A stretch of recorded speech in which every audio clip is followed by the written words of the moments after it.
where we will turn the tables on media, discussing breaking news, information, the future of journalism, and with local reporters, and the stories behind getting the stories. Tonight I'm glad to have with me Dr. Leigh-Davis. I want to thank once again Dr. Leigh-Davis for joining us. And so, well, thank you for being on the show. Let's start out with that. And so I want to talk a little bit about your background. Let's start off with that. And so you do everything. I mean, I pretty much have before the show started, we were talking, and you're a lawyer. Well, I'm a retired attorney. I don't practice law anymore. I'm a full-time law professor, and I'm a full-time broadcast journalist.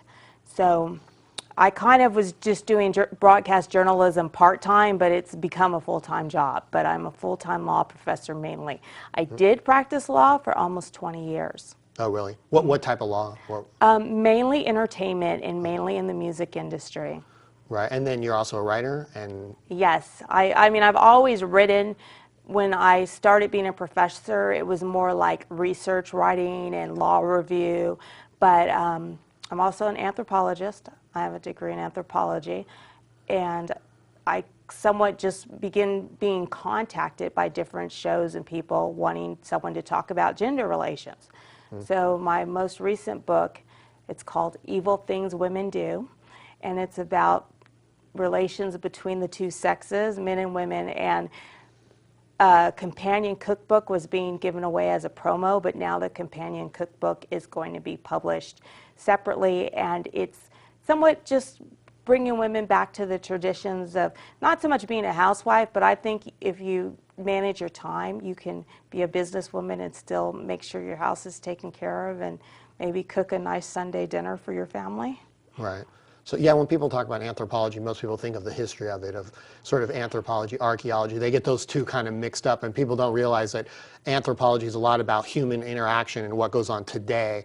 You know, I had interviewed somebody a while ago on, they were a designer for furniture, and they had a degree in anthropology, and they were talking about how they designed chairs based off of how people, you know, basically the height and distribution of the, you know, sort of the anatomy of people.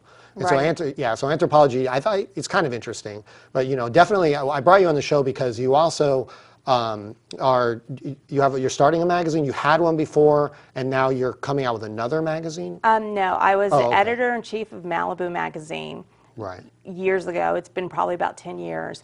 And I've always had people approach me because I've done that in the past. Even before that, I was the editor-in-chief of some smaller publications. So, you know, people in that industry approach me all the time, but nothing really fit, nothing I felt right about until this new magazine, Confidence Magazine, approached me. And what I really liked about it is it's somewhat modeled after Vanity Fair in that it's going to have long, in-depth, interesting articles that are very well written and investigative journalism, as well as great photographers and great graphics. And so I decided to agree and be the editor-in-chief of that. Oh, okay. And so editor-in-chief, you're going to oversee the whole entire, you know, editorial process of the magazine? Yes. You know, and I know this is kind of a changing field, but in newsrooms, does this particular magazine have a newsroom associated with it? I mean, do you all get together at a particular location and discuss layout and do everything necessary for this publication? You know, it's funny because the magazine's mainly print. It's going to have an online version that's not going to be exactly the same. It's not going to have everything of the print version, but a lot of the production of it is done online through communicating online. However, we do have production meetings. But the investigative journalism won't necessarily be breaking news. Some of it may be even historical. Like I know they just released a lot of new files from the Watergate era. So we may go back and bring up the Watergate, bring up the new information that was just released. So it's not so much breaking news. Right. And so I think what I was getting at, are you going to have freelance writers, or are you going to have a staff of paid writers that write for the magazine on a regular basis, or how? Both. Both. Oh, okay. So you have lots of people that are sort of freelancing or that are giving you content that might be, you know, working out of their home. Or I think we were discussing this is a national magazine, right? So is the content coming from all over the country? I mean, are these? Pretty much. I mean, the staff writers are mainly here, but usually they're on staff or contributing editors with other publications, and they travel a lot because of their work with other publications. And we're also really trying to market not just nationwide, but to Europe and other places in addition. Right. Yeah, one of the things I really wanted to talk about is we have something in common, and I'm the city editor for a newspaper, and the publisher of our newspaper, her name is Susan Henderson, she came to me and said, I want to create a newspaper, and my first thought was, we're living in an internet age, and all I'm hearing and people talking about is how they get news from online, and that the newspaper industry is sort of going away.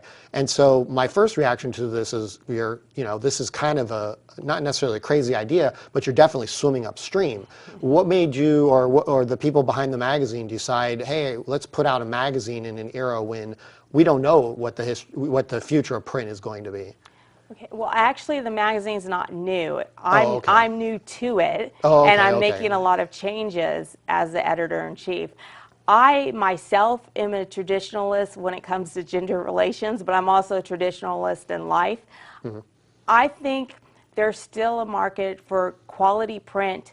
One thing that I wanted to focus on was making it somewhat like a coffee table book, and that it really has great photography and great graphics, somewhat of a work of art, in addition to the articles, which are lengthy, really in depth, more so like little books and very well written. So, a lot of people, even though ebooks are becoming popular, a lot of people I know still say they feel better just reading a book in its traditional format, because sometimes it's hard to just keep reading on a screen all the time and scrolling.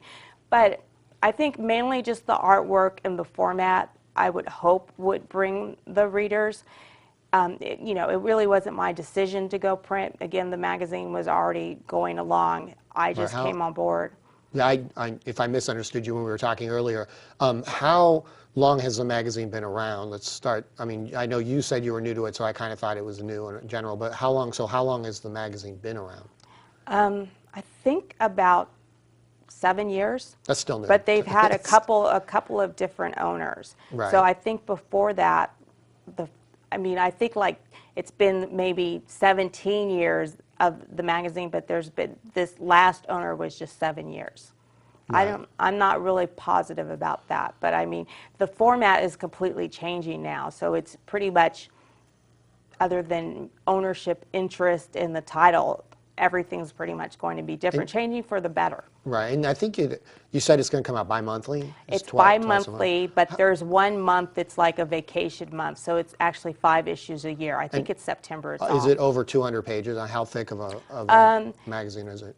Right now, I mean, eventually it's going to be somewhat like Vanity Fair. Like, it's probably going to be about 100 and something. Oh, okay. I know they vary it up. Like, they have special issues, and we're going to have special theme issues like that also. Like, we may have an issue focused on music or an issue focused on politics. But right now, about 100 pages. But then on special issues, it might go up more to 200. Right.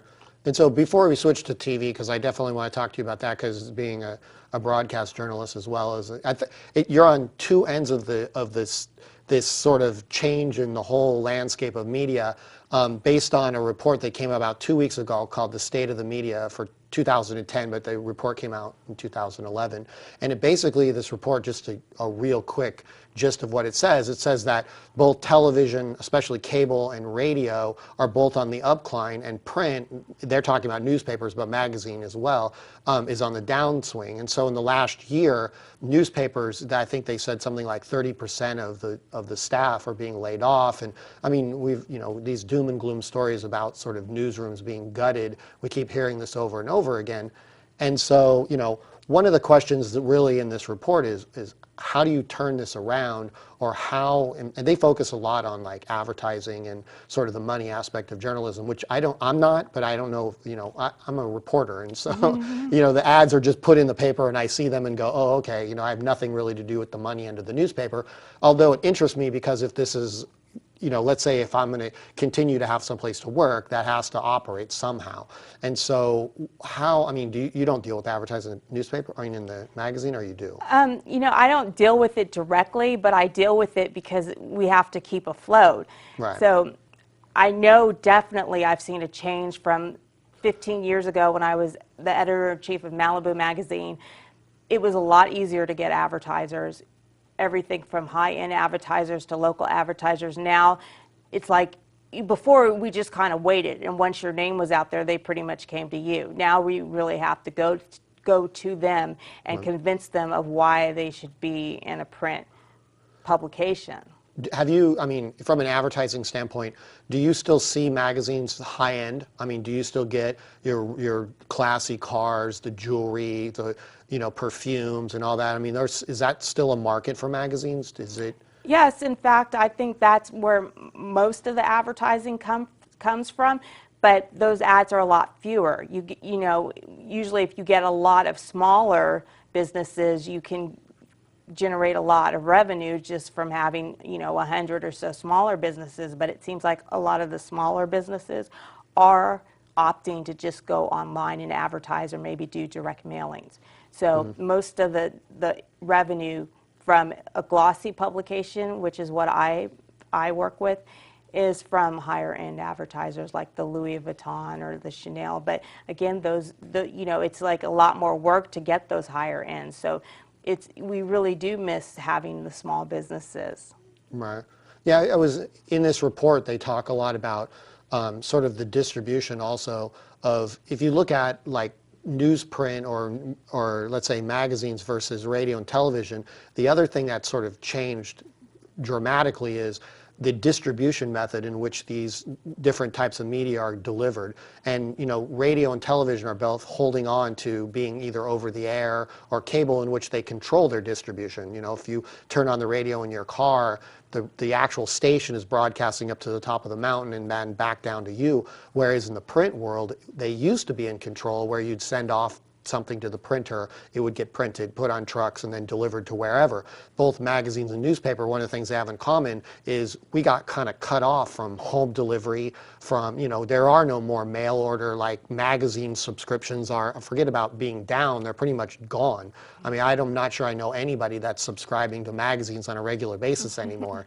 And so, you know, we were talking earlier, and you were talking about some of sort of the creative ways that magazines are staying afloat, and I thought it was kind of interesting. You were talking about airports and different places where people still, you know, you get on an airplane and you can't have your iPad on, and so people are still going to read magazines. Right. Newsstands in airports, newsstands at any type of transit port, whether it's ships or trains. That's what we try and focus on. You are correct about subscriptions. They're almost obsolete, where that used to be a large percentage of revenue. You know, maybe like 40% for some magazines. It's probably not even 10% for most magazines right now. It's pretty much becoming obsolete subscriptions. But you know, because you have to find a niche. That's what you really have to do if you want to survive in print. And because my focus is trying to make it like a more artistic coffee table book, and there's like a lot of people who are interested in art, and we also do things on classic cars, like we had a pictorial from the Mercedes-Benz Museum in Germany. So that kind of entices people to want to get this subscription, or at least just buy an issue. Usually a lot of them are just because they can buy back issues, like archived issues. Right. A lot more of the purchases, it seems like they'll just buy an issue.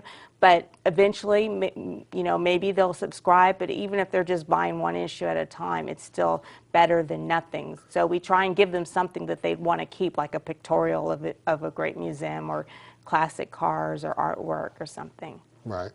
Yeah, one of the things, you know, that magazines have in common with radio is that you know, the distribution of these two have been narrowed down to a specific sort of area. Like, you know, I'm assuming things like hotels, you know, you were talking about airports, but also, you know, the supermarket.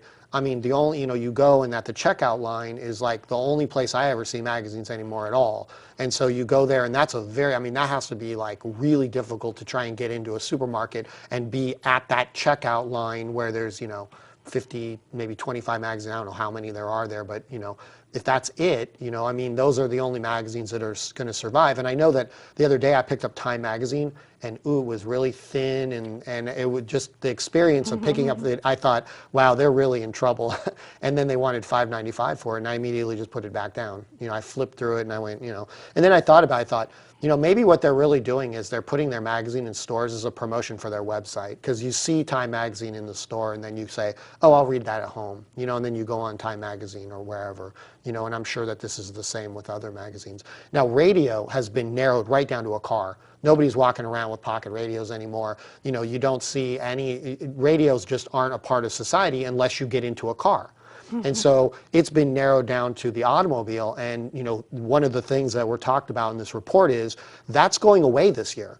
6 car manufacturers are going to put internet-based radios in cars where it's going to open up this whole entire way for people to get radio in their automobiles. You just now simply go, and if people are streaming it online at a particular website, you can now get that in an automobile. And so now the fear is how a radio station is going to sort of hold on to this, particular slice of the media that they still, or this audience that they still have left. And, kind of going back, I know I'm kind of all over the place, but going back to magazines, you talked about the table, like let's say having an experience like a coffee table book. Does that keep your audience? I mean, or is the audience there for long form, investigative, good writing, and really cool pictures to look at? Is that a niche that you can hold on to, or is the internet going to take that as well? I mean, I think it's a niche we can hold on to because a lot of the people are older professionals that are maybe approaching retirement, maybe just retired, and I think that they're less impressed by the internet, and they're set in their ways. So, now after, if we want to stay for like 20 years and then we have to focus on the next generation, I don't really know. Only time will tell. But as far as radio, I am a person who still listens to the radio when I'm in my kitchen every day, listening to the radio. And I think, in fact, I think everything's completely different. Online print, regular print, the radio, internet radio, regular radio. Because one thing with internet radio, it seems like it's so much more focused and it's so much more like a genre, where the regular radios, even though they have their program directors that maybe focus on rock or R&B or whatever, there's still such more variety. And that's one thing I like about listening to regular radio, because I'll hear a song that I hadn't heard in 20 years or I forgot about or something. Whereas usually on internet radio, it seems like it's just so focused on one thing, and it's like every song is exactly within that genre and the same beat. Right. Well, it's it's really you're absolutely right on with the radio, terrestrial radio, or putting an antenna on the top of a mountain and broadcasting to a very, it's the shotgun approach. It's like as you take and just blanket the area with the signal, you don't know the demographic of who's listening or who's not, and so you kind of have to make it as broad as possible to get the best audience. Or however, online you can have, it's very similar to like blogging. It's an audio version of blogging. You know who your listeners are, and you know that this is a podcast for how to take care of your dog. You know what I mean? It's like they can be that specific. I mean, they can be so specific to say it's not only a podcast about how to take care of your dog, it's about German shepherds. You know what I mean? And so this is the sort of niche. But the interesting thing is that once you put that in an automobile, if I want to listen to my podcast about my, whatever dog I have, I can do that while I'm going to work. Or, I'm not limited to just having radio where they're blanketing the whole area. And I think what the problem with newspapers is they did the whole sort of blanket the area, and now customers have a choice, right? And now when I go online, I mean, it's daunting. If I go online, what I need or want to read it's crazy to think about. I'm bouncing all over the place. I mean, my attention span is zero when I'm online, right? Which kind of goes back to the magazine thing. When you open a magazine, you're giving that all of your attention, right? And so, I think, we're going to switch, we're going to take a break, and then we're going to come back and we're going to talk about broadcast journalism and how, that sort of enters in the picture, which is completely the opposite side. So now we've done the doom and gloom, and so the broadcast journalism has a bright, open future. And so we'll talk a little bit about how that's changing and what your role in broadcast journalism is. And so we'll be right back with Dr. Leigh-Davis right after this. other is the internet. And so the internet allows, if you look at new media or sort of media in general, people can put, you can put stuff online using audio, video, or writing about things. People can have a local blog, and then they can have a YouTube video and do all this kind of stuff. But your background is in broadcast journalism, and specifically you work for all kinds, you're a freelancer for Fox, CNN. Where else can people find you? Have a show, you host a show called The Legal Analyst. Right, I host a show called The Legal Analyst. I did host a show on Court TV when that was around. I pretty much just appear on news broadcast when things are happening that are legally related, or sometimes things that just aren't even legal. They just want to hear the legal perspective. It can be that someone decided to paint their house red in a city where the people didn't like it. It's not that they're in court already. They just want to hear what the legal ramifications might be. And I also do a lot of regional news stations, like local news stations. So it's not always nationwide. Like sometimes it'll only be broadcast to the Chicago area or whatever. Mm. I got into that because I'm a law professor and I was an attorney, and just being an expert as a law professor, but then it just kind of went from there. So now I'm pretty much a full-time legal analyst. Right. So did they find you? Were you sitting in your office one day and all of a sudden somebody called you from CNN and said, hey, we have a story and we need somebody that's a lawyer to tell us how, whatever it is, some celebrity got themselves into legal problems. I think you talked about Lindsay Lohan, and, so somebody calls you up, wants to know how much trouble is she really in? Right. Yeah, pretty much people started calling me.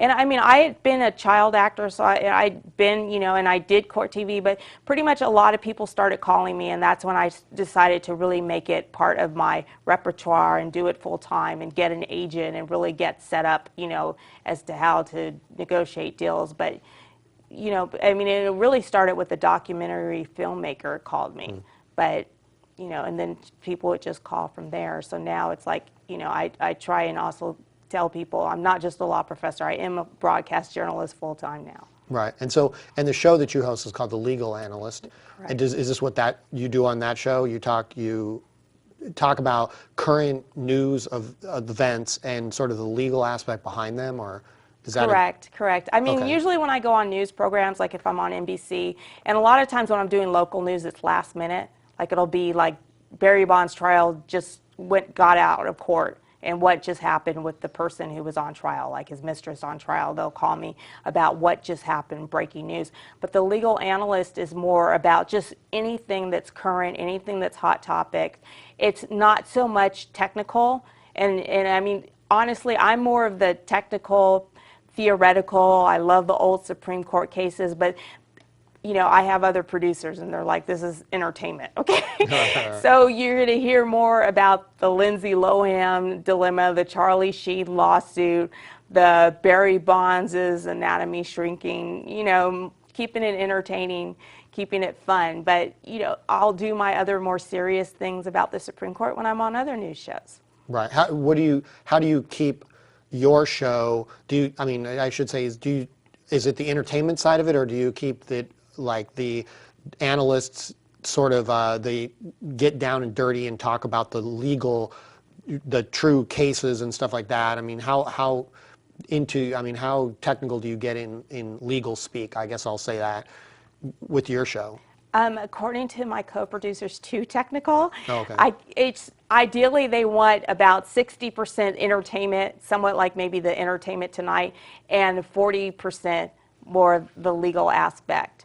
And then, they really want to title it as an entertainment show. It's somewhat like The Doctors, how The Doctors is a medical show, but it's still entertaining. It's kind of sensationalized. And that's somewhat what the basis came from, because the producers of that show were supposed to do a show called The Lawyers, which I was being considered for, speaking to them about, and it just kind of kept dragging on their feet.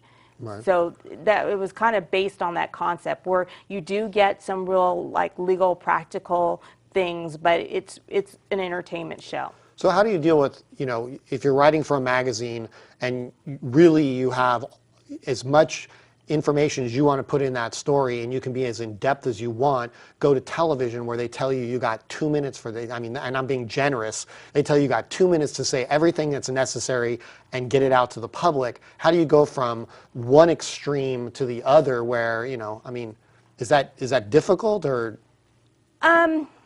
You know, somewhat, but not, but in a way, not so much. I think it's difficult for a lot of attorneys and law professors because, I mean, you have to be qualified to be a legal analyst. It's not like just being the broadcaster or the host, where pretty much a lot of people could apply for that job. I mean, you need to be an attorney, a law professor. You need to have certain degrees. So some of those people who may be the best expert may not be the best on camera and may not be able to present the story the best. So it's kind of like a gray area. And like I said, I was a child actor, so I was used to being on camera and on stage. So, you know, it's hard to break down a story, but you just kind of focus on the main points. And it, you know, depending on the story, like when the Supreme Court makes decisions, you know, you can't talk about the entire opinion. You kind of just talk about what you think the public will want to know. And especially if it's short, like a 2-minute or 3-minute segment, you don't want to put too much technical legal speak in it. You want to keep it so it's more towards a broader audience. Right. And so if you were going to discuss something like, would you go over the whole case? I mean, even though you know that on television you're not going to have anywhere near the time, do you still pore over the whole document and look at everything that's, you know, was either said or Yes. I mean, I know, because obviously as a reporter I have to go through these cases as well, and they'll go through each, like, justice and what they said and why they came to a conclusion and all this kind of stuff. And I do read the whole thing just because I want to pull out that fun fact or that fact that somebody maybe have glossed over, where it gives you more of an insight.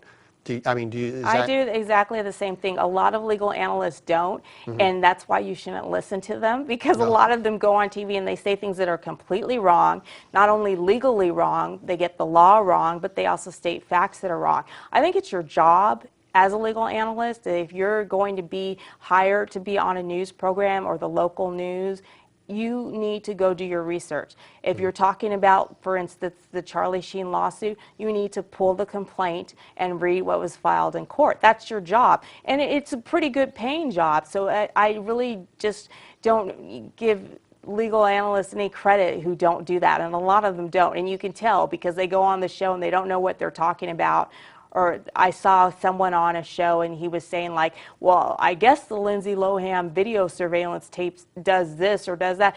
That tape is readily available. You should have watched it before you went on the show so you could speak specifically. That's your job. If you're the legal analyst, how can you analyze something if you didn't do the research? Right. So do you hang out in courtrooms? I mean, do you go and if there's a big trial going on, I mean, will you go and to the actual?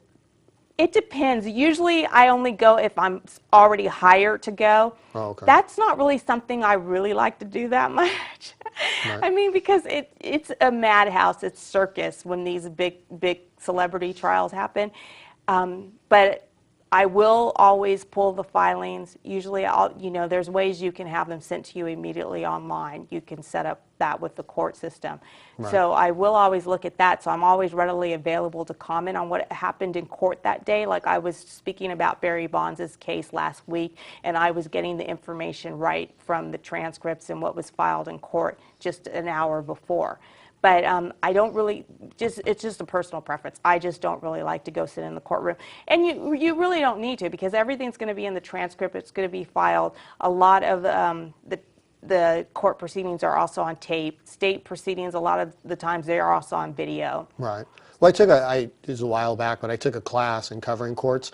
And so, this is something, I found it kind of interesting. I had to go do it during the class. And so we would be responsible, which is what newspapers used to do. You'd be responsible for whatever happened in that courtroom that day. And so you'd show up, find a case, then follow it, and then you have to understand, like, the key points in a trial. Like, you have to be there to the preliminary hearing, you have to go there for the jury selection, you have to be there if there are key witnesses or something is going to testimony that's going to be given, you have to go for the jury instruction because that's what leads to the appeal, and then you have to be there for the verdict. And so those kind of like laid out, and all of a sudden it's like everything that I kind of learned in that class, I see none of it being implemented in newspapers today. In fact, the local paper, they got rid of all of their court report, or their reporters that go cover courts, right? And so there's obviously an interest. I mean, if you're being hired by people, I didn't really expect to go this direction, but why are these media organizations giving up sort of the,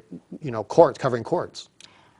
You know, I don't know why, but I think that's why you see more attorneys and law professors becoming legal analysts, because you're correct. They don't have staff that they send to the courtrooms. They pretty much just wait and decide at the last minute, and that's usually how it works. At the last minute, they decide, oh, we want to talk about what happened in court, and so they call someone like me to talk about it. Right. I really don't know why that format changed.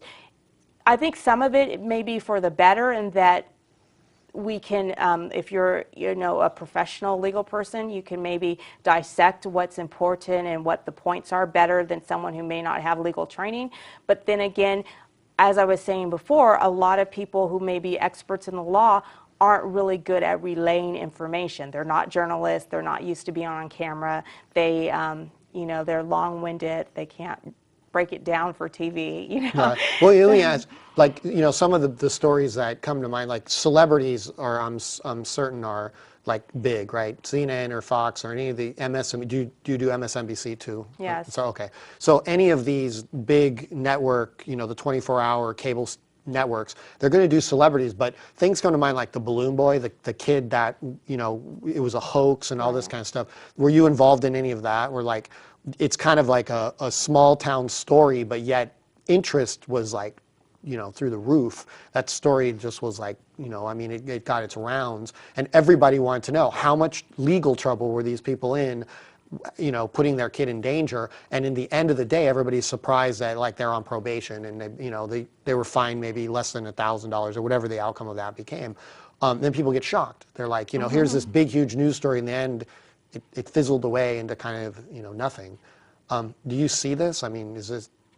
Oh, I see this all the time. I wasn't particularly involved in that story, but I mean, I do a lot of regional news broadcasts. You know, there was the mayor of Detroit, Kwame Kilpatrick. I did a lot on him, but it just aired over there in the Midwest. He was, you know, he actually was arrested for lying and some other corruption things. And then he had another hearing because I guess he was supposed to pay restitution, and he ended up hiding his assets and not paying the restitution. So then the government was trying to charge him for that. And then the whole situation with the governor of Arizona. So I do a lot of regional things. And, you know, I really just wait to get hired, so I don't focus so much on the story, but I do know that it's pretty much what people want. And unfortunately, a lot of Americans aren't interested in the more like historical Supreme Court cases or cases that are going to change.